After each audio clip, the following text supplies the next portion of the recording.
दोस्तों, क्वाइस सक्सेस के YouTube channel में आप सबका स्वागत है। परिचय। इस समय गर्मियों की छुट्टियां हैं। दोस्त कैरम खेलने के लिए मोहित के घर इकट्ठे हुए हैं। खेल के दौरान बिजली चली गई। खेल पूरा करने के लिए मोहित जाकर जलती हुई मोमबत्ती ले आया। सभी ने जलती हुई मोमबत्ती देखी थी, लेकिन आज नाचती हुई ज्वाला काफी रोचकता से देख रहे थे। चर्चा करने के लिए ज्वाला एक रोचक विषय है। इस पाठ में हम ज्वाला और ईंधनों के बारे में चर्चा करेंगे। उद्देश्य।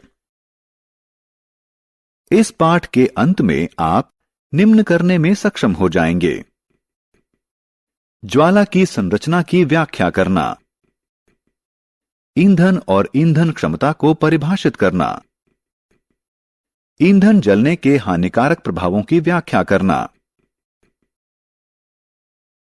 ज्वाला।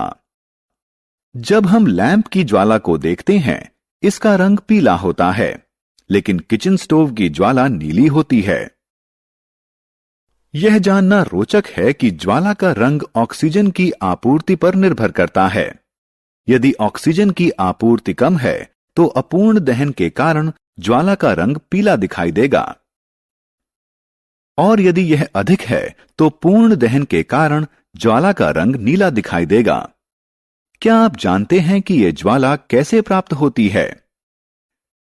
जब हम माचिस की तीली से मोमबत्ती जलाते हैं, तो जलती हुई माचिस की तीली की गर्मी मोम को पिघलाती है और वाष्पीकृत करती है, जो बाती के माध्यम से निकलती हुई ज्वाला का निर्माण करती है।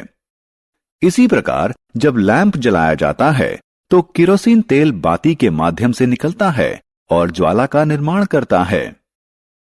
मोमबत्ती की ज्वाला की संरचना। मोमबत्ती की ज्वाला को 3 भागों में विभाजित किया जा सकता है: भीतरी जोन, मध्यवर्ती जोन और बाहरी जोन। मोमबत्ती का जलना। आइए हम रोहन द्वारा किए जाने वाले क्रियाकलाप को देखें। वह कांच की एक प्लेट को चिमटों की सहायता से ज्वाला के चमकदार जोन में रखकर दिखा रहा है। कांच पर पड़े गोल काले धब्बे ज्वाला के चमकदार जोन में उपस्थित बिना जले हुए कार्बन के कणों के संकेत हैं। आइए अब हम दूसरे क्रियाकलाप को देखें। रोहन ने तांबे के एक पतले और लंबे तार को चिमटों की सहायता से ज्वाला के बाहरी जोन में रखा है। तार का यह भाग गर्म होकर लाल हो रहा है। यह इस बात का संकेतक है कि ज्वाला का बिना चमक वाला जोन ज्वाला का सर्वाधिक गर्म भाग होता है। आत्ममूल्यांकन। आइए देखें कि आपने अब तक क्या सीखा। यह एक मोमबत्ती की ज्वाला है। आपको सही विकल्पों को उठाकर उपयुक्त बॉक्स में रखना है।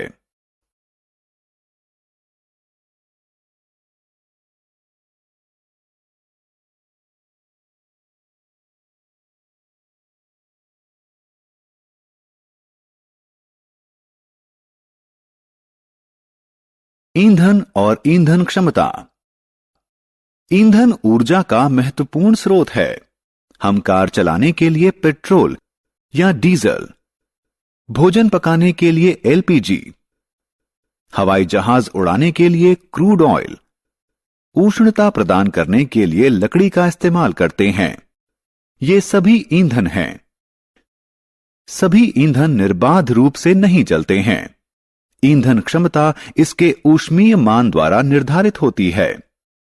ऊष्मीय ऊर्जा की वह मात्रा जो 1 किलोग्राम ईंधन के पूर्ण रूप से जलने पर उत्पन्न होती है, इसका ऊष्मीय मान कहलाती है, और इसे किलो जूल प्रति किलोग्राम इकाई में व्यक्त किया जाता है।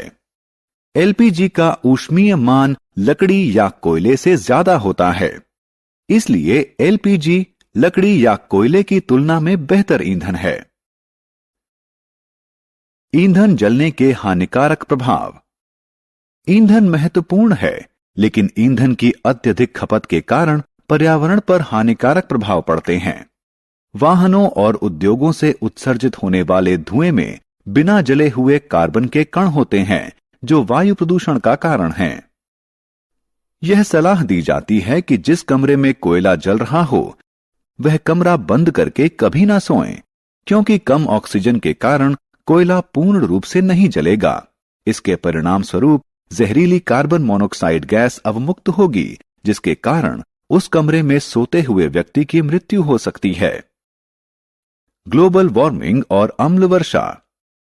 हमें ग्लोबल वार्मिंग के प्रति जागरूक होना चाहिए। इसका प्रमुख कारण कार्बन डाइऑक्साइड है। कार्बन डाइऑक्साइड की बढ़ी हुई सांद्रता का कारण ईंधन की अत्यधिक खपत है। ग्लोबल वार्मिंग के कारण पृथ्वी के तापमान में वृद्धि होती है। इसके परिणाम स्वरूप ध्रुवीय ग्लेशियर पिघलकर समुद्र के जल स्तर में वृद्धि करेंगे। इसके कारण विश्व के निचले हिस्सों में बाढ़ आ जाएगी। वायु प्रदूषण का अन्य हानिकारक प्रभाव अम्ल वर्षा है। ऐसा वर्षा जल जिसमें उद्योगों और पेट्रोल इंजनों से अवमुक्त होने वाले सल्फर व नाइट्रोजन के ऑक्साइड घुली हुई अवस्था में मिश्रित होते हैं।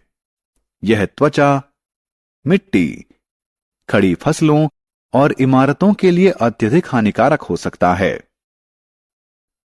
कुछ तरीके हैं जिनके द्वारा हम उपयुक्त ईंधन का चयन करके पर्यावरण पर पड़ने वाले नकारात्मक प्रभावों में कमी ला सकते हैं।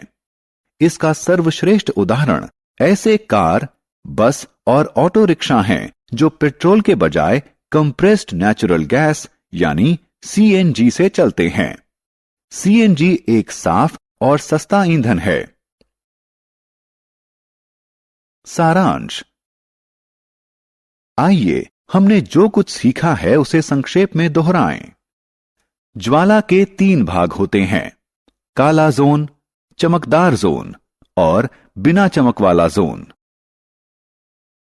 ईंधन के अपूर्ण दहन के कारण जहरीली कार्बन मोनोऑक्साइड गैस उत्पन्न होती है।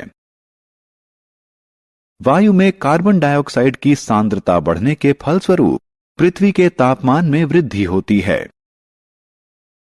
अम्ल वर्षा। दोस्तों, आपका क्वाइज सक्सेस में स्वागत है। अब बिना समझे रट्टा मारने की कोई जरूरत नहीं। हम लेकर आए हैं पढ़ाई का एक नया तरीका, जहां 3D animated videos, AI powered test series और ई बुक्स में MCQs और माइंड मैप्स का परफेक्ट कॉम्बिनेशन मिलता है। क्लास 8 से 10 के स्टूडेंट्स के लिए फाउंडेशन कोर्स और क्लास 11 और 12 के स्टूडेंट्स के लिए सक्सेस ब्लूप्रिंट कोर्स, ये सब IIT और IIM अलुमनी के सहयोग से तैयार किया गया है, ताकि आपको मिले सबसे भरोसेमंद और रियल एग्जाम एक्सपीरियंस के साथ कॉन्फिडेंस बूस्ट। चाहे इंजीनियरिंग एंट्रेंस हो, मेडिकल एंट्रेंस हो या कोई भी कम्पिटिटिव एग्जाम, अब सक्सेस आपकी मुट्ठी में है। हजारों स्टूडेंट्स पहले ही जुड़ चुके हैं, अब आपकी बारी है। पढ़ो अपने घर से, अपने समय के अनुसार, अपनी सुविधा से। बस QR कोड स्कैन करो और क्वाइज सक्सेस मोबाइल ऐप अभी मुफ्त में डाउनलोड करो। मॉक टेस्ट्स दो, प्रैक्टिस करो और अपने मार्क्स में फर्क देखो। और हाँ, हमारे YouTube चैनल क्वाइज सक्सेस पर रोज देखो नए वीडियो कोर्सेज के लिए। चैनल को सब्सक्राइब करो और अपने दोस्तों को भी जरूर बताओ। धन्यवाद।